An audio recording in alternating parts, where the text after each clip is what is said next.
लो भी स्टूडेंट्स अज अपनी जी डिस्कशन है वो होएगी थ्योरी ऑफ कॉस्ट चैप्टर दे विच जिहड़ी कॉस्ट करव की स्टडी करांगे आपां इन शॉर्ट पीरियड यानी कि cost curves in short period। Cost curves ਨੂੰ स्टूडेंट्स बोलते लागत वक्रां। शॉर्ट पीरियड मतलब अल्पकाल ਦੇ ਵਿੱਚ ਆਪਾਂ कॉस्ट कर्व्स ਦੀ डिस्कशन करांगे।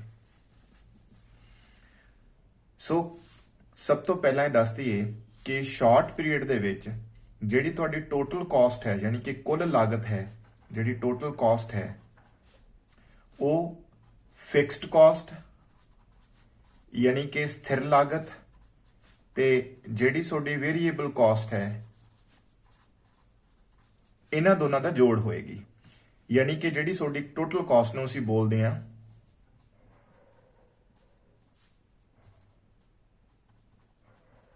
कुल लागत, फिक्स्ड कॉस्ट नूं असीं बोलदे हां स्थिर लागत ते जो सोडी वेरीएबल कॉस्ट है उसनों बोलते हैं परिवर्तनशील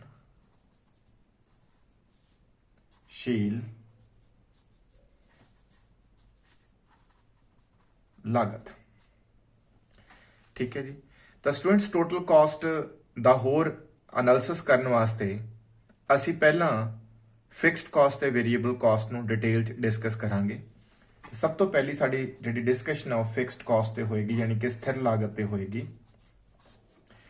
तो स्टूडेंट स्थिर लागत वो लागत हुंदी है जिहड़ी कि तुसीं जिहड़े तुहाडे उत्पादन दे स्थिर साधन ने उन्हां नूं तुसीं जदों उन्हां दीयां सेवावां लैंदे हो तां उन्हां वास्ते तुसीं पे करदे हो। यानी कि फिक्स्ड कॉस्ट जिहड़ी है ये वो कॉस्ट है जो कि असीं फिक्स्ड फैक्टर्स ऑफ प्रोडक्शन दीयां सर्विसेस लैण वास्ते पे करदे हां। ठीक है जी। फिक्स्ड कॉस्ट की खासियत की हुंदी है कि जिहड़ी सोडी आउटपुट हुंदी है ना उत्पादन हुंदा है फिक्स्ड कॉस्ट का उत्पादन दे नाल कोई भी संबंध नहीं हुंदा। कोई भी संबंध का मतलब यह है भी जे तुसी आउटपुट जीरो प्रोड्यूस करोगे तुहानूं फिक्स्ड कॉस्ट जिहड़ी है तां भी अदा करनी पएगी। जे तुसी आउटपुट वधा दिंदे हो या घटा दिंदे हो यानी कि सोडी जिहड़ी फिक्स्ड के कॉस्ट है जिहड़ी फिक्स्ड कॉस्ट है इस कोई चेंज नहीं आएगा। No change in fixed cost यानी कि फिक्स्ड कॉस्ट तुहाडी हमेशा फिक्स रहेगी। ठीक है।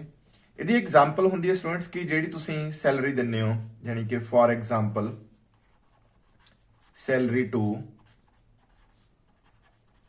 परमानेंट वर्कर्स नूं जो तुसीं सैलरी दे रहे हो या जो लाइसेंस फीस है ये सब एग्जाम्पल्स ने तुहाडी फिक्स्ड कॉस्ट दीयां।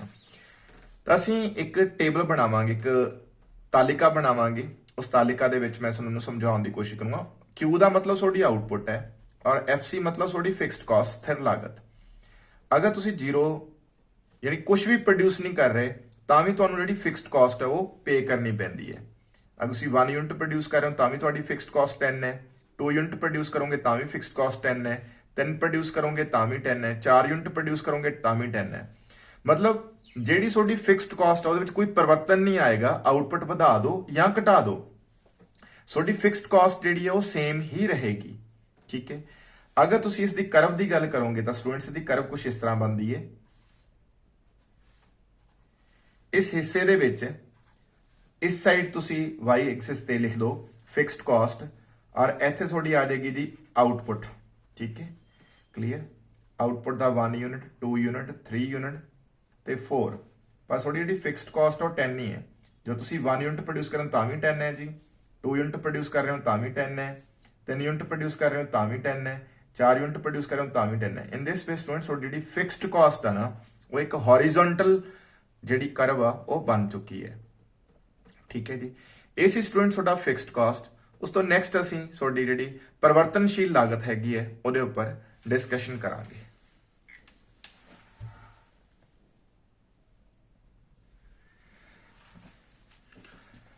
तो हुण स्टूडेंट साडी जिहड़ी डिस्कशन है वो वेरीएबल कॉस्ट के उपर होएगी यानी कि परिवर्तनशील लागत। जिहड़ी सोडी परिवर्तनशील लागत है यानी कि वेरीएबल कॉस्ट है ये वो खर्चा है ये वो कॉस्ट है ਜੋ ਤੁਸੀਂ ਵੇਰੀਏਬਲ ਫੈਕਟਰਸ ਆਫ ਪ੍ਰੋਡਕਸ਼ਨ ਦੀਆਂ ਸਰਵਿਸਿਜ਼ ਲੈਣ ਵਾਸਤੇ ਕਰਦੇ ਹੋ। ਯਾਨੀ ਕਿ ਜੋ ਪਰਿਵਰਤਨਸ਼ੀਲ ਸਾਧਨ ਨੇ, ਜੋ ਉਤਪਾਦਨ ਦੇ ਪਰਿਵਰਤਨਸ਼ੀਲ ਸਾਧਨ ਨੇ, ਉਹਨਾਂ ਦੀਆਂ ਸੇਵਾਵਾਂ ਲੈਣ ਵਾਸਤੇ ਜੋ ਤੁਸੀਂ ਖਰਚਾ ਕਰਦੇ ਹੋ ਉਹਨੂੰ ਅਸੀਂ ਵੇਰੀਏਬਲ ਕਾਸਟ ਬੋਲਦੇ ਹਾਂ। ਵੇਰੀਏਬਲ ਕਾਸਟ ਨਾਮ ਤੋਂ ਹੀ ਕਲੀਅਰ ਹੈ ਕਿ ਇਹ ਉਹ ਕਾਸਟ ਹੈ ਜੋ ਕਿ ਉਤਪਾਦਨ ਦੇ ਪੱਧਰ ਦੇ ਨਾਲ ਵਧੇਗੀ ਜਾਂ ਘਟੇਗੀ। ਯਾਨੀ ਕਿ ਕੁੱਲ ਮਿਲਾ ਕੇ ਇਹ ਆਊਟਪੁੱਟ ਦੇ ਇਨਕਰੀਜ਼ ਹੋਣ ਨਾਲ ਇਨਕਰੀਜ਼ ਹੋਏਗੀ, ਡਿਕਰੀਜ਼ ਹੋਣ ਨਾਲ ਡਿਕਰੀਜ਼ ਹੋਏਗੀ। ਅਗਰ ਤੁਸੀਂ ਉਤਪਾਦਨ ਬੰਦ ਕਰ ਦਿਓਗੇ ਤਾਂ ਇਹ ਜ਼ੀਰੋ ਹੋ ਜਾਏਗੀ। ਤਾਂ ਵੇਰੀਏਬਲ ਕਾਸਟ ਲਈ ਅਸੀਂ ਇੱਥੇ ਲਿਖ ਰਹੇ ਹਾਂ ਸਟੂਡੈਂਟਸ ਕਿ ਇਹ ਤੁਹਾਡੀ ਆਊਟਪੁੱਟ ਹੈ, ਠੀਕ ਹੈ, ਆਊਟਪੁੱਟ, ਓਕੇ। ਆ ਤੁਹਾਡੀ ਵੇਰੀਏਬਲ ਕਾਸਟ ਹੈ। ਅਗਰ ਤੁਹਾਡੀ ਆਊਟਪੁੱਟ ਜ਼ੀਰੋ ਹੈ ਤਾਂ ਵੇਰੀਏਬਲ ਕਾਸਟ ਜ਼ੀਰੋ ਹੋਏਗੀ। ਅਗਰ ਤੁਸੀਂ ਆਊਟਪੁੱਟ ਇਨਕਰੀਜ਼ ਕਰੋਗੇ ਤਾਂ ਵੇਰੀਏਬਲ ਕਾਸਟ ਇਨਕਰੀਜ਼ ਕਰੇਗੀ। ਅਗਰ ਤੁਸੀਂ ਆਊਟਪੁੱਟ ਡਿਕਰੀਜ਼ ਕਰੋਗੇ ਵੇਰੀਏਬਲ ਕਾਸਟ ਡਿਕਰੀਜ਼ ਕਰੇਗੀ। ਯਾਨੀ ਕਿ ਤੁਹਾਡੀ ਵੇਰੀਏਬਲ ਕਾਸਟ ਦਾ ਜੋ ਆਊਟਪੁੱਟ ਦੇ ਨਾਲ ਡਾਇਰੈਕਟ ਰਿਲੇਸ਼ਨਸ਼ਿਪ ਹੁੰਦਾ ਹੈ। ਤਾਂ ਹੁਣ ਤੁਹਾਨੂੰ ਇਸ ਦੀ ਐਗਜ਼ਾਮਪਲ ਵੀ ਦੱਸ ਦਿੱਤੀ ਜਾਏ ਕਿ ਐਗਜ਼ਾਮਪਲ ਦੇ ਵਿੱਚ ਵੇਰੀਏਬਲ ਕਾਸਟ ਦੀ ਐਗਜ਼ਾਮਪਲ ਦੇ ਵਿੱਚ ਸਭ ਤੋਂ ਪਹਿਲਾਂ ਜੋ ਅਸੀਂ ਲਿਖ ਸਕਦੇ ਹਾਂ ਉਹ ਹੈ ਸੈਲਰੀ ਟੂ, ਜਾਂ ਵੇਜਸ ਲਿਖ ਦੋ, ਵੇਜਸ ਟੂ ਟੈਂਪਰੇਰੀ ਵਰਕਰਸ, ठीक है जी, टेम्परेरी वर्कर्स, या students expenditure on raw material. यानी कि जो थोड़े टैंपरेरी वर्कर्स ने, कच्चे मुलाजम ने, उन्होंने ਜਾਂ ਕੱਚੇ ਕਾਮੇ ਨੇ ਜਿਹੜੇ, ਤੁਸੀਂ ਉਹਨਾਂ ਨੂੰ ਸੈਲਰੀ ਜੋ ਦਿੰਦੇ ਹੋ, ਜੋ ਵੇਜਸ ਦਿੰਦੇ ਹੋ, ਉਹ ਤੁਹਾਡੀ ਵੇਰੀਏਬਲ ਕਾਸਟ ਹੈ। ਕਿਉਂਕਿ ਦੇਖੋ ਜੇਕਰ ਤੁਸੀਂ ਉਤਪਾਦਨ ਬੰਦ ਕੀਤਾ ਹੋਇਆ ਤਾਂ ਟੈਂਪਰੇਰੀ ਵਰਕਰਸ ਨੂੰ ਤੁਸੀਂ ਕੰਮ ਤੇ ਨਹੀਂ ਬੁਲਾਓਗੇ, ਇਟ ਮੀਨਸ ਉਹਨਾਂ ਤੇ ਖਰਚਾ ਨਹੀਂ ਹੋਏਗਾ। ਜੇ ਤੁਸੀਂ ਜ਼ਿਆਦਾ ਉਤਪਾਦਨ ਕਰ ਰਹੇ ਹੋ, ਜ਼ਿਆਦਾ ਪ੍ਰੋਡਕਸ਼ਨ ਕਰ ਰਹੇ ਹੋ, ਤਾਂ ਤੁਹਾਨੂੰ ਟੈਂਪਰੇਰੀ ਵਰਕਰਸ ਦੀ ਜ਼ਿਆਦਾ ਲੋੜ ਪੈ ਸਕਦੀ ਹੈ। ਤਾਂ ਨੈਚੁਰਲੀ ਹੈ ਉਹਨਾਂ ਤੇ ਜ਼ਿਆਦਾ ਖਰਚਾ ਕਰਨਾ ਪਏਗਾ, ਠੀਕ ਹੈ। ਸਿਮਿਲਰਲੀ ਸਟੂਡੈਂਟ ਜਿਹੜਾ ਰॉ ਮਟੀਰੀਅਲ ਹੈ, ਰॉ ਮਟੀਰੀਅਲ ਦਾ ਵੀ ਆਊਟਪੁੱਟ ਦੇ ਨਾਲ ਡਾਇਰੈਕਟ ਰਿਲੇਸ਼ਨਸ਼ਿਪ ਹੁੰਦਾ ਹੈ। ਜੇ ਤੁਸੀਂ ਕੁਝ ਉਤਪਾਦਨ ਹੀ ਨਹੀਂ ਕਰ ਰਹੇ ਤਾਂ ਤੁਹਾਡੀ ਜਿਹੜੀ ਰॉ ਮਟੀਰੀਅਲ ਦੇ ਉੱਪਰ ਜਿਹੜਾ ਖਰਚਾ ਹੈ ਉਹ ਬਿਲਕੁਲ ਖਤਮ ਹੋ ਜਾਏਗਾ, ਠੀਕ। ਜੇ ਤੁਸੀਂ ਜ਼ਿਆਦਾ ਆਊਟਪੁੱਟ ਪ੍ਰੋਡਿਊਸ ਕਰੋਗੇ ਤੁਹਾਨੂੰ ਰॉ ਮਟੀਰੀਅਲ ਦੀ ਜ਼ਿਆਦਾ ਜ਼ਰੂਰਤ ਹੋਏਗੀ, ਤੁਹਾਡਾ ਜ਼ਿਆਦਾ ਖਰਚਾ ਹੋਏਗਾ, ਠੀਕ। ਤੇ ਜੇ ਤੁਸੀਂ ਆਊਟਪੁੱਟ ਘੱਟ ਪ੍ਰੋਡਿਊਸ ਕਰ ਰਹੇ ਹੋ, ਤੁਹਾਡੀ ਜਿਹੜੀ ਰॉ ਮਟੀਰੀਅਲ ਦੇ ਉੱਪਰ ਖਰਚਾ ਉਹ ਵੀ ਘੱਟ ਹੋਏਗਾ। ਇਨ ਦਿਸ ਵੇ ਜਿਹੜਾ ਤੁਹਾਡਾ ਰॉ ਮਟੀਰੀਅਲ ਹੈ ਜਾਂ ਵੇਜਸ ਟੂ ਟੈਂਪਰੇਰੀ ਵਰਕਰਸ ਨੇ, ਇਹ ਐਗਜ਼ਾਮਪਲਸ ਨੇ ਤੁਹਾਡੀ ਵੇਰੀਏਬਲ ਕਾਸਟ ਦੀਆਂ। ਵੇਰੀਏਬਲ ਕਾਸਟ ਯਾਨੀ ਕਿ ਪਰਿਵਰਤਨਸ਼ੀਲ ਲਾਗਤ ਦੇ ਵਿੱਚ ਇਸ ਤਰ੍ਹਾਂ ਦੇ ਹੀ ਹੋਰ ਬਹੁਤ ਸਾਰੇ ਖਰਚੇ ਵੀ ਸ਼ਾਮਲ ਹੁੰਦੇ ਨੇ ਜਿਹੜੇ ਕਿ ਉਤਪਾਦਨ ਦੇ ਵਧਣ ਦੇ ਨਾਲ ਵੱਧ ਜਾਂਦੇ ਨੇ, ਘਟਣ ਦੇ ਨਾਲ ਘਟ ਜਾਂਦੇ ਨੇ। ਤੇ ਜਦੋਂ ਤੁਸੀਂ ਉਤਪਾਦਨ ਜ਼ੀਰੋ ਕਰ ਦਿੰਦੇ ਹੋ, ਯਾਨੀ ਕਿ ਬਿਲਕੁਲ ਕੁਝ ਵੀ ਨਹੀਂ ਪ੍ਰੋਡਿਊਸ ਕਰਦੇ, ਉਸ ਵਕਤ ਜਿਹੜੀ ਤੁਹਾਡੀ ਵੇਰੀਏਬਲ ਕਾਸਟ ਹੈ ਉਹ ਜ਼ੀਰੋ ਹੋ ਜਾਂਦੀ ਹੈ। ਤਾਂ ਕੁੱਲ ਮਿਲਾ ਕੇ ਸਟੂਡੈਂਟਸ ਆਪਾਂ ਇਹ ਕਹਿ ਸਕਦੇ ਹਾਂ ਕਿ ਤੁਹਾਡੀ variable cost directly varies with level of output. when you increase your output, variable cost increases. when you decrease your output, it decreases, ठीक है। and when the level of output ਜਿਹੜਾ ਹੈ ਉਹ ਜ਼ੀਰੋ ਹੋ ਜਾਏਗਾ, it becomes zero। ਤਾਂ ਇਹ ਖਿਆਲ ਰੱਖਿਓ ਸਟੂਡੈਂਟਸ। ਫਿਕਸਡ ਕਾਸਟ ਤੇ ਵੇਰੀਏਬਲ ਕਾਸਟ ਦਾ ਸਭ ਤੋਂ ਵੱਡਾ ਜਿਹੜਾ ਡਿਫਰੈਂਸ ਹੈ ਔਰ ਉਹ ਇਹ ਹੈ ਕਿ ਜਿਹੜੀ ਤੁਹਾਡੀ ਫਿਕਸਡ ਕਾਸਟ ਹੈ ਉਹ ਚੇਂਜ ਨਹੀਂ ਹੁੰਦੀ ਆਊਟਪੁੱਟ ਦੇ ਚੇਂਜ ਹੋਣ ਦੇ ਨਾਲ, ਜਦੋਂ ਕਿ ਵੇਰੀਏਬਲ ਕਾਸਟ ਚੇਂਜ ਹੁੰਦੀ ਹੈ, ਠੀਕ ਹੈ। ਤਾਂ ਹੁਣ ਸਟੂਡੈਂਟਸ ਤੁਹਾਨੂੰ ਵੇਰੀਏਬਲ ਕਾਸਟ ਦਾ ਜਿਹੜਾ ਹੈਗਾ ਮੈਂ ਡਰਾ ਕਰਨੀ ਸਿਖਾਊਂਗਾ ਕਿ ਇਹਨੂੰ ਕਿਵੇਂ ਡਰਾ ਕਰਦੇ ਨੇ। ਤਾਂ ਇਸ ਨੂੰ ਜਦੋਂ ਸਟੂਡੈਂਟਸ ਅਸੀਂ ਡਰਾ ਕਰਾਂਗੇ ਤਾਂ ਤੁਸੀਂ ਇੱਕ ਗੱਲ ਦਾ ਖਿਆਲ ਰੱਖਣਾ ਹੈ, ਔਰ ਜਿਹੜਾ ਉਹ ਖਿਆਲ ਰੱਖਣਾ ਹੈ ਉਹ ਰੱਖਣਾ ਹੈ ਲਾਅ ਆਫ ਵੇਰੀਏਬਲ ਪ੍ਰਪੋਰਸ਼ਨ ਦਾ, ਜੋ ਕਿ ਤੁਸੀਂ ਪਹਿਲਾਂ ਹੀ ਪੜ੍ਹ ਚੁੱਕੇ ਹੋ। ਤਾਂ ਉਹਦੇ ਲਈ ਮੈਂ ਤੁਹਾਨੂੰ ਥੋੜੀ ਜਿਹੀ ਇੰਟਰੋਡਕਸ਼ਨ ਤੁਹਾਨੂੰ ਦੇਣੀ ਚਾਹੂੰਗਾ ਕਿ ਜਿਹੜਾ ਲਾਅ ਆਫ ਵੇਰੀਏਬਲ ਪ੍ਰਪੋਰਸ਼ਨ ਹੈ ਉਸ ਦੇ ਵਿੱਚ ਕੀ ਹੁੰਦਾ ਹੈ। ਤਾਂ ਸਟੂਡੈਂਟ ਤੁਸੀਂ ਜਿਹੜਾ ਲਾਅ ਆਫ ਵੇਰੀਏਬਲ ਪ੍ਰਪੋਰਸ਼ਨ ਪੜ੍ਹਿਆ ਹੋਇਆ ਹੈ, ਲਾਅ ਆਫ ਵੇਰੀਏਬਲ ਪ੍ਰਪੋਰਸ਼ਨ ਪੜ੍ਹਿਆ ਹੋਇਆ ਹੈ, ਇਸ ਦੇ ਵਿੱਚ ਤੁਸੀਂ ਦੇਖਿਆ ਕਿ ਤੁਹਾਡੀ ਜਿਹੜੀ MP ਹੈ, ਜੋ ਮਾਰਜਨਲ ਪ੍ਰੋਡਕਟ ਹੈ, ਉਹ ਇਸ ਤਰ੍ਹਾਂ ਬਿਹੇਵ ਕਰਦੀ ਹੈ, ਇਸ ਤਰ੍ਹਾਂ ਬਿਹੇਵ ਕਰਦੀ ਹੈ। ਇੱਥੇ ਤੁਸੀਂ ਲੇਬਰ ਲਿਖ ਲਓ, ਠੀਕ ਹੈ ਜੀ, ਔਰ ਇਸ ਸਾਈਡ ਤੁਸੀਂ ਆਪਣੀ MP ਲਿਖੋ, ਠੀਕ ਹੈ। ਜਾਂ ਲੇਬਰ ਦੀ ਜਗ੍ਹਾ ਇੱਥੇ ਵੇਰੀਏਬਲ ਫੈਕਟਰ ਲਿਖ ਲਓ, ਠੀਕ ਹੈ, ਵੇਰੀਏਬਲ ਫੈਕਟਰ ਯਾਨੀ ਕਿ ਕੁਆਂਟੀਟੀ ਆਫ ਵੇਰੀਏਬਲ ਫੈਕਟਰ। ਤੁਸੀਂ ਨੋਟਿਸ ਕਰੋ ਕਿ ਸਟਾਰਟਿੰਗ ਤੇ ਤੁਹਾਡੀ ਜਿਹੜੀ MP ਹੈ ਉਹ ਇਨਕਰੀਜ਼ ਕਰਦੀ ਹੈ, ਫਿਰ ਉਹ ਆਪਣੇ ਟੌਪ ਪੁਆਇੰਟ ਤੇ ਪਹੁੰਚਦੀ ਹੈ, ਉਸ ਤੋਂ ਬਾਅਦ ਉਹ ਲਗਾਤਾਰ ਫਾਲ ਕਰਦੀ ਹੈ, ਠੀਕ ਹੈ। ਇਹ ਤੁਹਾਡੀ MP ਹੈ, ਮਾਰਜਨਲ ਪ੍ਰੋਡਕਟ, ਠੀਕ ਹੈ। ਤਾਂ ਹੁਣ ਸਟੂਡੈਂਟਸ ਜਿਹੜੀ ਵੇਰੀਏਬਲ ਕਾਸਟ ਹੈ ਨਾ, ਜਦੋਂ ਅਸੀਂ ਉਹਦਾ ਸ਼ਡਿਊਲ ਬਣਾਉਣੇ ਹੈ ਤਾਂ ਇਸ ਨੂੰ ਖਿਆਲ 'ਚ ਰੱਖਣਾ ਪੈਂਦਾ ਹੈ। ਅਸਲ 'ਚ ਹੁੰਦਾ ਕੀ ਹੈ ਕਿ ਸਭ ਤੋਂ ਪਹਿਲਾਂ ਅਸੀਂ ਇਨਕਰੀਜ਼ਿੰਗ ਰਿਟਰਨਸ ਟੂ ਆ ਫੈਕਟਰ ਫੋਲੋ ਕਰਦੇ ਹਾਂ, ਫਿਰ ਆਉਂਦੇ ਨੇ ਇਨਕਰੀਜ਼ਿੰਗ ਰਿਟਰਨਸ ਤੋਂ ਬਾਅਦ ਕਾਂਸਟੈਂਟ ਰਿਟਰਨਸ, ਔਰ ਉਸ ਤੋਂ ਬਾਅਦ ਡਿਮਿਨਿਸ਼ਿੰਗ ਰਿਟਰਨਸ, ਤੇ ਉਸ ਤੋਂ ਬਾਅਦ ਨੈਗੇਟਿਵ ਰਿਟਰਨਸ ਵੀ ਆ ਸਕਦੇ ਆ। ਇਨਕਰੀਜ਼ਿੰਗ ਰਿਟਰਨਸ, ਕਾਂਸਟੈਂਟ ਰਿਟਰਨਸ, ਠੀਕ ਹੈ, ਤੇ ਡਿਮਿਨਿਸ਼ਿੰਗ ਰਿਟਰਨਸ। ਤਾਂ ਇਹਨਾਂ ਬਾਰੇ ਸਟੂਡੈਂਟਸ ਇਹ ਚੀਜ਼ ਹੁੰਦੀ ਹੈ, ਇਨਕਰੀਜ਼ਿੰਗ ਰਿਟਰਨਸ ਦੇ ਕੇਸ ਜਿਹੜੀ ਐਮਪੀਓ ਇਨਕਰੀਜ਼ ਕਰਦੀ ਹੈ, ਕਾਂਸਟੈਂਟ ਰਿਟਰਨ ਦੇ ਕੇਸ ਵਿੱਚ ਜਿਹੜੀ ਤੁਹਾਡੀ ਐਮਪੀਓ ਕਾਂਸਟੈਂਟ ਰਹਿੰਦੀ ਆ, ਔਰ ਡਿਮਿਨਿਸ਼ਿੰਗ ਰਿਟਰਨਸ ਤੁਹਾਡੀ ਜਿਹੜੀ ਐਮਪੀਓ ਫਾਲ ਕਰਦੀ ਹੈ। ਤੁਹਾਡੀ ਜਿਹੜੀ ਵੇਰੀਏਬਲ ਕਾਸਟ ਹੁੰਦੀ ਹੈ ਨਾ, ਜਿਹੜੀ ਤੁਹਾਡੀ ਵੇਰੀਏਬਲ ਕਾਸਟ ਹੈ, ਉਹ ਇਨਕਰੀਜ਼ਿੰਗ ਰਿਟਰਨਸ, ਕਾਂਸਟੈਂਟ ਰਿਟਰਨਸ ਤੇ ਡਿਮਿਨਿਸ਼ਿੰਗ ਰਿਟਰਨਸ ਦੇ ਹਿਸਾਬ ਦੇ ਨਾਲ ਬਿਹੇਵ ਕਰਦੀ ਹੈ। ਉਹ ਕਿਸ ਤਰ੍ਹਾਂ ਬਿਹੇਵ ਕਰੇਗੀ ਉਹ ਮੈਂ ਤੁਹਾਨੂੰ ਇੱਥੇ ਡਰਾ ਕਰਕੇ ਟੇਬਲ ਜਿਹੜਾ ਹੈ ਡਰਾ ਕਰਕੇ ਉਹ ਦਿਖਾਊਂਗਾ। ਤੁਸੀਂ ਆ ਇੱਕ ਆਪਣਾ ਆਊਟਪੁੱਟ ਲੈ ਲਓ, 0 1 2 3 4 5 6 7, ਠੀਕ ਹੈ। ਆ ਤੁਹਾਡੀ ਵੇਰੀਏਬਲ ਕਾਸਟ ਹੈ। ਸਟਾਰਟਿੰਗ ਤੇ ਤੁਹਾਡੀ ਵੇਰੀਏਬਲ ਕਾਸਟ 0 ਦੇ ਕੋਰਸਪੋਂਡਿੰਗ ਮੰਨ ਲਓ 0 ਹੈ। ਤਾਂ ਹੁਣ ਜਿਹੜਾ ਵੇਰੀਏਬਲ ਕਾਸਟ ਦਾ ਸਟੂਡੈਂਟਸ ਮੈਂ ਬਿਹੇਵੀਅਰ ਲਿਖੂੰਗਾ ਨਾ, ਉਹ ਇਸ ਤਰ੍ਹਾਂ ਲਿਖੂੰਗਾ ਕਿ ਜਿਵੇਂ ਤੁਹਾਨੂੰ ਮੈਂ ਦੱਸ ਦਿੱਤਾ ਕਿ ਸਭ ਤੋਂ ਪਹਿਲਾਂ ਇਨਕਰੀਜ਼ਿੰਗ ਰਿਟਰਨਸ ਅਪਲਾਈ ਹੁੰਦੇ ਨੇ।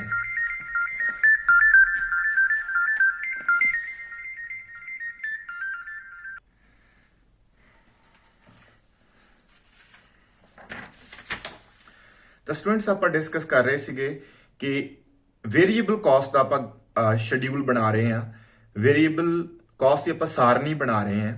ਔਰ ਵੇਰੀਏਬਲ ਕਾਸਟ ਦੀ ਸਾਰਣੀ ਬਣਾਵਾਂਗੇ ਨਾ, ਤਾਂ ਤੁਸੀਂ ਆਹ ਚੀਜ਼ ਜਿਹੜੀ ਆ ਧਿਆਨ 'ਚ ਰੱਖਣੀ ਹੈਗੀ ਹੈ ਬਹੁਤ ਜ਼ਿਆਦਾ, ਕਿ ਤੁਹਾਨੂੰ ਮੈਂ ਹੁਣੇ ਦੱਸਿਆ ਕਿ ਲਾਅ ਆਫ ਵੇਰੀਏਬਲ ਪ੍ਰਪੋਰਸ਼ਨ ਦੇ ਵਿੱਚ ਤੁਹਾਡੀ ਜਿਹੜੀ ਐਮਪੀਓ ਇਸ ਤਰ੍ਹਾਂ ਬਿਹੇਵ ਕਰਦੀ ਹੈ, ਰਾਈਜ਼ ਕਰਦੀ ਹੈ ਦੈਨ ਫਾਲ ਕਰਦੀ ਹੈ, ਠੀਕ ਹੈ ਜੀ, ਕਲੀਅਰ।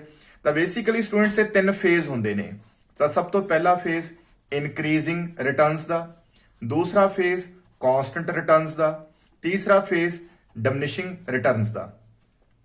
ਜਿਹੜਾ ਤੁਹਾਡਾ ਇਹ ਇਨਕਰੀਜ਼ਿੰਗ ਰਿਟਰਨਸ ਟੂ ਆ ਫੈਕਟਰ ਹੈ, ਠੀਕ ਹੈ, ਕਾਸਟ ਦਾ ਰਿਟਰਨਸ ਦੇ ਨਾਲ ਆਪੋਜ਼ਿਟ ਰਿਲੇਸ਼ਨਸ਼ਿਪ ਹੁੰਦਾ ਹੈ। ਜਦੋਂ ਤੁਹਾਡੀ ਮਤਲਬ ਇਨਕਰੀਜ਼ਿੰਗ ਰਿਟਰਨ ਦੀ ਸਟੇਜ ਹੁੰਦੀ ਹੈ ਨਾ, ਉਸ ਵਕਤ ਜਿਹੜੀ ਤੁਹਾਡੀ ਵੇਰੀਏਬਲ ਕਾਸਟ ਹੈ ਉਹ ਇਨਕਰੀਜ਼ ਕਰੂਗੀ ਐਟ ਡਿਮਿਨਿਸ਼ਿੰਗ ਰੇਟ। ਇਹ ਯਾਦ ਰੱਖਣਾ ਹੈਗਾ। ਯਾਨੀ ਕਿ ਜਦੋਂ ਇਨਕਰੀਜ਼ਿੰਗ ਰਿਟਰਨਸ ਦੀ ਅਵਸਥਾ ਹੋਏਗੀ ਉਸ ਵਕਤ ਤੁਹਾਡੀ ਜਿਹੜੀ ਪਰਿਵਰਤਨਸ਼ੀਲ ਲਾਗਤ ਹੈ ਉਹ ਵੱਧ ਰਹੀ ਹੋਏਗੀ ਡਿਮਿਨਿਸ਼ਿੰਗ ਰੇਟ ਤੇ, ਮਤਲਬ ਘਟਦੀ ਦਰ ਤੇ ਵੱਧ ਰਹੀ ਹੋਏਗੀ। ਜਦੋਂ ਕਾਂਸਟੈਂਟ ਰਿਟਰਨ ਆਉਂਦਾ ਹੈ ਉਦੋਂ ਤੁਹਾਡੀ ਵੇਰੀਏਬਲ ਕਾਸਟ ਵੱਧ ਰਹੀ ਹੋਏਗੀ ਐਟ ਕਾਂਸਟੈਂਟ ਰੇਟ, ਮਤਲਬ ਕਿ ਤੁਹਾਡੀ ਵੇਰੀਏਬਲ ਕਾਸਟ ਵੱਧ ਰਹੀ ਹੋਏਗੀ ਸਥਿਰ ਦਰ ਤੇ। ਔਰ ਜਦੋਂ ਡਿਮਿਨਿਸ਼ਿੰਗ ਰਿਟਰਨ ਆ ਜਾਏਗਾ ਉਦੋਂ ਤੁਹਾਡੀ ਵੇਰੀਏਬਲ ਕਾਸਟ ਵੱਧ ਰਹੀ ਹੋਏਗੀ ਐਟ ਇਨਕਰੀਜ਼ਿੰਗ ਰੇਟ। ਯਾਨੀ ਕਿ ਉਹ ਜਦੋਂ ਡਿਮਿਨਿਸ਼ਿੰਗ ਰਿਟਰਨਸ ਦੀ ਅਵਸਥਾ ਆਉਂਦੀ ਹੈ ਉਦੋਂ ਵੇਰੀਏਬਲ ਕਾਸਟ ਵੱਧਦੀ ਹੋਈ ਦਰ ਤੇ ਵਧਣਾ ਸ਼ੁਰੂ ਕਰ ਦਿੰਦੀ ਹੈ। ਤਾਂ ਹੁਣ ਸਟੂਡੈਂਟ ਸੀਕੁਐਂਸ ਕੀ ਆ? ਸਭ ਤੋਂ ਪਹਿਲਾਂ ਇਨਕਰੀਜ਼ਿੰਗ ਰਿਟਰਨ ਦੀ ਅਵਸਥਾ ਆਉਂਦੀ ਹੈ, ਫਿਰ ਕਾਂਸਟੈਂਟ ਰਿਟਰਨ ਦੀ, ਫਿਰ ਡਿਮਿਨਿਸ਼ਿੰਗ ਰਿਟਰਨ ਦੀ। ਯਾਨੀ ਕਿ ਡਿਮਿਨਿਸ਼ਿੰਗ ਰਿਟਰਨ ਯਾਨੀ ਕਿ ਜੋ ਤੁਹਾਡੀ diminishing return, increasing return, constant return ਕੀ ਚੀਜ਼ ਹੈ? ਇਨਕਰੀਜ਼ਿੰਗ ਰਿਟਰਨ ਦਾ ਮਤਲਬ ਐਮਪੀ ਯਾਨੀ ਕਿ ਮਾਰਜਨਲ ਪ੍ਰੋਡਕਟ ਯਾਨੀ ਕਿ ਸੀਮਾਂਤ ਉਤਪਾਦਨ ਦਾ ਵਧਣਾ। ਕਾਂਸਟੈਂਟ ਰਿਟਰਨ ਦਾ ਮਤਲਬ ਕਿ ਸੀਮਾਂਤ ਉਤਪਾਦਨ ਜਦੋਂ ਸਥਿਰ ਰਹਿੰਦਾ ਹੈ, ਜਦੋਂ ਸਥਿਰ ਹੋ ਜਾਂਦਾ ਹੈ। ਡਿਮਿਨਿਸ਼ਿੰਗ ਰਿਟਰਨ ਮਤਲਬ ਜਦੋਂ ਤੁਹਾਡਾ ਸੀਮਾਂਤ ਉਤਪਾਦਨ ਘਟਣਾ ਸ਼ੁਰੂ ਕਰ ਦਿੰਦਾ ਹੈ, ਠੀਕ ਹੈ ਜੀ। ਯਾਨੀ ਕਿ ਇਨਕਰੀਜ਼ਿੰਗ ਰਿਟਰਨਸ ਦੇ ਕੇਸ ਦੇ ਵਿੱਚ ਤੁਹਾਡਾ ਸੀਮਾਂਤ ਉਤਪਾਦਨ ਵੱਧ ਰਿਹਾ ਹੁੰਦਾ ਹੈ, ਯਾਨੀ ਕਿ ਤੁਹਾਡੀ ਐਮਪੀ ਦੀ ਵੈਲਿਊ ਰਾਈਜ਼ ਕਰ ਰਹੀ ਹੁੰਦੀ ਹੈ ਜਿਵੇਂ ਜਿਵੇਂ ਤੁਸੀਂ ਲੇਬਰ ਨੂੰ ਇਨਕਰੀਜ਼ ਕਰ ਰਹੇ ਹੁੰਦੇ ਹੋ, ਠੀਕ। ਕਾਂਸਟੈਂਟ ਰਿਟਰਨ ਦੇ ਕੇਸ ਤੁਹਾਡਾ ਸੀਮਾਂਤ ਉਤਪਾਦਨ ਜਿਹੜਾ ਹੈ ਉਹ ਸਥਿਰ ਹੋ ਜਾਂਦਾ ਹੈ, ਤੁਸੀਂ ਲੇਬਰ ਨੂੰ ਵਧਾ ਰਹੇ ਹੁੰਦੇ ਹੋ ਪਰ ਤੁਹਾਡੀ ਜਿਹੜੀ ਐਮਪੀ ਦੀ ਵੈਲਿਊ ਹੈ, ਜੋ ਤੁਹਾਡਾ ਮਾਰਜਨਲ ਪ੍ਰੋਡਕਟ ਹੈ, ਸੀਮਾਂਤ ਉਤਪਾਦਨ ਹੈ, ਉਹ ਸਥਿਰ ਰਹਿੰਦਾ ਹੈ। ਜਦੋਂ ਡਿਮਿਨਿਸ਼ਿੰਗ ਰਿਟਰਨ ਆ ਜਾਂਦਾ ਹੈ ਉਦੋਂ ਤੁਹਾਡੀ ਐਮਪੀ ਫਾਲ ਕਰਦੀ ਹੈ, ਸੀਮਾਂਤ ਉਤਪਾਦਨ ਫਾਲ ਕਰਦਾ ਹੈ, ਤੁਸੀਂ ਲੇਬਰ ਨੂੰ ਇਨਕਰੀਜ਼ ਕਰੀ ਜਾ ਰਹੇ ਹੁੰਦੇ ਹੋ ਪਰ ਤੁਹਾਡਾ ਜਿਹੜਾ ਮਾਰਜਨਲ ਪ੍ਰੋਡਕਟ ਹੈ ਉਹ ਮਤਲਬ ਫਾਲ ਕਰ ਰਿਹਾ ਹੁੰਦਾ ਡਿਮਿਨਿਸ਼ਿੰਗ ਰਿਟਰਨਸ, ਠੀਕ ਹੈ ਸਟੂਡੈਂਟਸ। ਤਾਂ ਹੁਣ ਅਲਟੀਮੇਟਲੀ ਮੈਂ ਤੁਹਾਨੂੰ ਇਹ ਜਿਹੜਾ ਰਿਲੇਸ਼ਨਸ਼ਿਪ ਦੁਬਾਰਾ ਦੱਸਦਾ ਕਿ ਇਨਕਰੀਜ਼ਿੰਗ ਰਿਟਰਨ ਦੇ ਕੇਸ ਦੇ ਵਿੱਚ ਜਿਹੜੀ VC ਆ ਉਹ ਇਨਕਰੀਜ਼ ਕਰ ਰਹੀ ਹੋਏਗੀ, ਵੱਧ ਰਹੀ ਹੋਏਗੀ ਐਟ ਡਿਮਿਨਿਸ਼ਿੰਗ ਰੇਟ, ਯਾਨੀ ਕਿ ਤੁਹਾਡੀ ਪਰਿਵਰਤਨਸ਼ੀਲ ਲਾਗਤ ਦੇ ਵਿੱਚ ਵਾਧਾ ਹੋ ਰਿਹਾ ਹੋਏਗਾ ਘਟਦੀ ਦਰ ਤੇ। ਕਾਂਸਟੈਂਟ ਰਿਟਰਨ ਦੇ ਕੇਸ 'ਚ ਤੁਹਾਡੀ ਵੇਰੀਏਬਲ ਕਾਸਟ ਵੱਧ ਰਹੀ ਹੋਏਗੀ ਕਾਂਸਟੈਂਟ ਰੇਟ ਤੇ ਯਾਨੀ ਕਿ ਸਥਿਰ ਦਰ ਤੇ।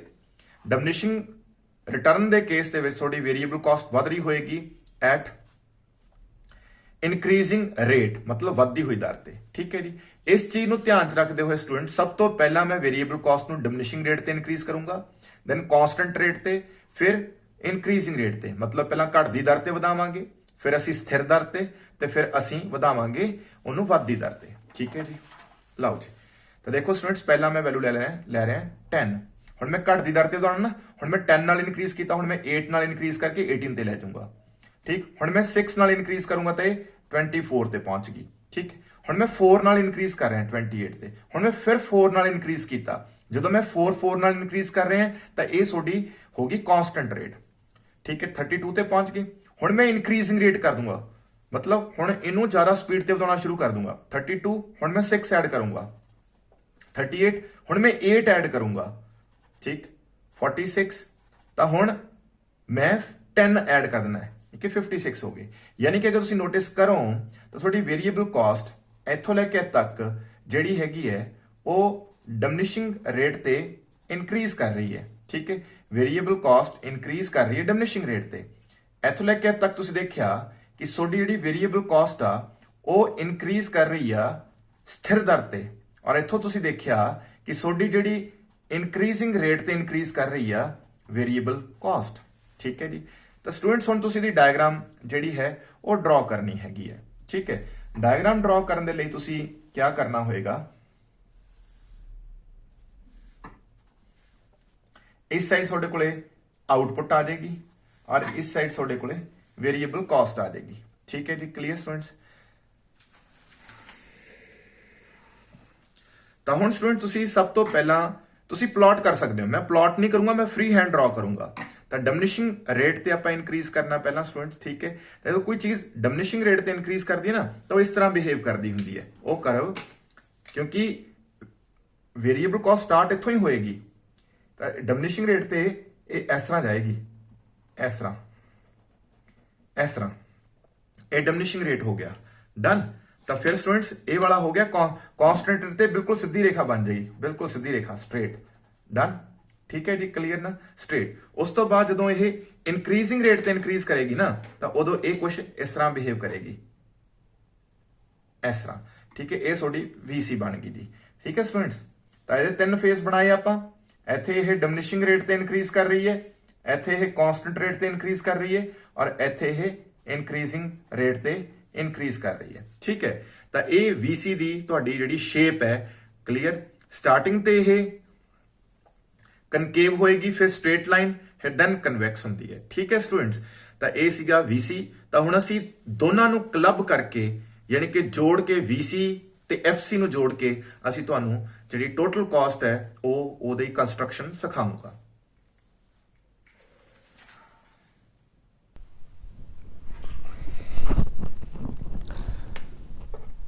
ਤਾਂ ਸਟੂਡੈਂਟਸ ਵੇਰੀਏਬਲ ਕਾਸਟ ਤੇ ਫਿਕਸਡ ਕਾਸਟ ਨੂੰ ਡਿਸਕਸ ਕਰਨ ਤੋਂ ਬਾਅਦ ਹੁਣ ਅਸੀਂ ਟੋਟਲ ਕਾਸਟ ਜੋ ਕਿ ਫਿਕਸਡ ਕਾਸਟ ਤੇ ਵੇਰੀਏਬਲ ਕਾਸਟ ਦਾ ਸਮ ਹੈ ਉਹਦੇ ਬਾਰੇ ਡਿਸਕਸ਼ਨ ਕਰਾਂਗੇ।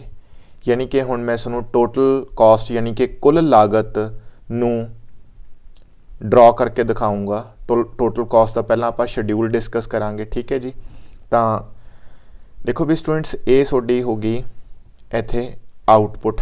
ਠੀਕ ਹੈ, 0 1 2 3 4 5 6 7। ਤਾਂ ਜਿਹੜੀ ਤੁਹਾਡੀ ਫਿਕਸਡ ਕਾਸਟ ਹੈ, ਲੈਵਲ ਆਫ ਆਊਟਪੁੱਟ ਚਾਹੇ ਇਨਕਰੀਜ਼ ਕਰੇ ਚਾਹੇ ਡਿਕਰੀਜ਼ ਕਰੇ, ਤੁਹਾਡੀ ਫਿਕਸਡ ਕਾਸਟ ਜਿਹੜੀ ਉਹ ਫਿਕਸ ਰਹੇਗੀ। ਠੀਕ ਹੈ,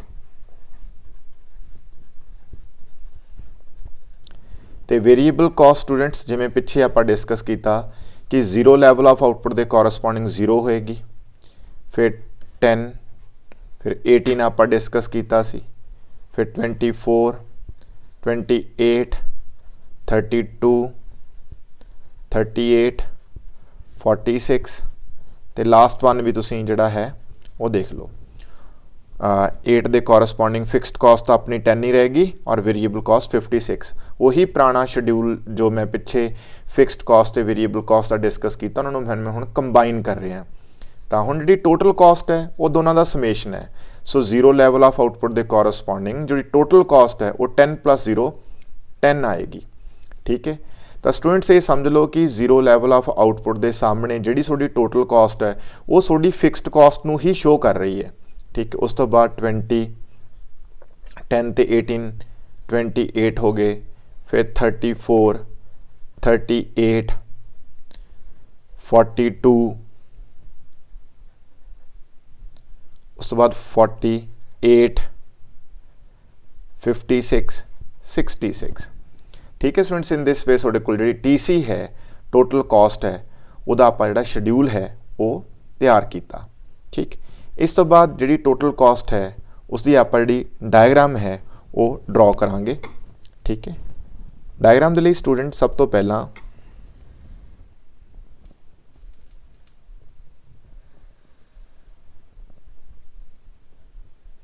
इत्थे आउटपुट आ गई तुहाडे कोले, चाहे लिख लो आउटपुट। ठीक है स्टूडेंट्स, और इस साइड तुसी सब चीज़ां शो करोगे, यानी कि तुहाडी TC भी, VC भी और FC भी। ठीक, तो सब तो पहला मैं ड्रॉ कर रहा जी वो ड्रॉ कर रहे हैं FC फिक्स्ड कॉस्ट। ठीक है स्टूडेंट्स, उस तो बाद असी ड्रॉ कर रहे हैं तुहाडी, ठीक है, VC जिहड़ी कि इत्थों पॉइंट ऑफ ओरिजिन तो स्टार्ट होएगी, स्टार्टिंग तो इस तरह जाती है, फिर इस तरह, फिर इस तरह। ठीक है जी, VC। हुण तुहानूं पता है कि VC च अगर आप FC जोड़ांगे तो वी विल गेट TC।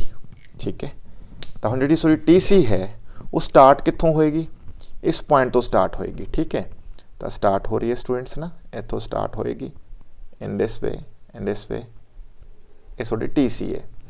यानी कि तुसी नोटिस क्या करोगे, जिहड़ा सोडा ये TC ते VC यानी कि कुल लागत ते जिहड़ी सोडी वेरीएबल कॉस्ट है जोदा गैप है वो FC दा है, यानी कि ए वाला गैप ते जिहड़ा ए वाला डिस्टेंस है ये स्टूडेंट सेम होएगा। ठीक है जी, क्लीयर ना, क्योंकि VC च आपां FC दी वैल्यू जोड़ के वी विल गेट TC। ठीक, हुण जिहड़ियां इंपॉर्टेंट चीज़ां ने स्टूडेंट्स जिहड़ियां उत्थों नोटिस करनियां ने और वो ये नोटिस करनियां ने कि जी TC है वो ग्रेटर दैन VC होएगी। ठीक है, क्यों, क्योंकि जी TC है वो VC + FC है, दैट्स वाई जी TC है वो VC तो ग्रेटर होंदी है, हमेशा ऊपर ड्रॉ होएगी। और जी TC है ये पॉइंट ऑफ ओरिजिन तो स्टार्ट नहीं होंदी, ये स्टार्ट होएगी जिथे सोडी फिक्स्ड कॉस्ट का पॉइंट होएगा। ठीक है, वेरीएबल कॉस्ट थोड़ी पॉइंट ऑफ ओरिजिन तो स्टार्ट होंदी है, बिकॉज अगर तुसी कुछ नहीं प्रोड्यूस कर रहे तो थोड़ी जिहड़ी वेरीएबल कॉस्ट है वो जीरो होएगी। ठीक है स्टूडेंट्स, तो जिहड़ी TC ते VC है जिहड़ियां ये आपस च कदे मीट नहीं करनगियां, TC ते VC आपस च मीट नहीं करनगियां। उहदा रीजन बीइंग की आ, क्योंकि इन्हां दे विचकार जिहड़ा डिफरेंस आ वो फिक्स्ड कॉस्ट दा है और जिहड़ी फिक्स्ड कॉस्ट है वो हमेशा कॉन्स्टेंट रहिंदी है। सो दैट्स वाई जिहड़ी तुहाडी TC ते VC दी डिस्टेंस है, जो TC ते VC दा जिहड़े TC ते VC दे विचकार जो डिफरेंस है वो हर जगह ते क्या रहेगा, सेम रहेगा। इस करके तुसी ये बोल सकते हो कि TC ते VC आपस च पैरेलली मूव करनगियां। ठीक है, तो स्टूडेंट्स ये सी तुहाडा अज दा टॉपिक जिस दे विच आपां टोटल कॉस्ट, फिक्स्ड कॉस्ट ते वेरीएबल कॉस्ट बारे डिस्कशन की। टोटल कॉस्ट मतलब कुल लागत, फिक्स्ड कॉस्ट मतलब स्थिर लागत ते वेरीएबल कॉस्ट मतलब परिवर्तनशील लागत। और आप डिस्कस किया कि जिहड़ी सोडी कुल लागत है वो स्थिर लागत ते जिहड़ी सोडी परिवर्तनशील लागत है दोनों का जोड़ है। ठीक है स्टूडेंट्स, तो नैक्सट लैक्चर च आपां अगली डिस्कशन करांगे जिहदे विच आपां average cost, average variable cost, average fixed cost, ठीक है, मार्जिनल कॉस्ट, उन्हां बारे डिस्कशन करांगे। डन, थैंक यू भी।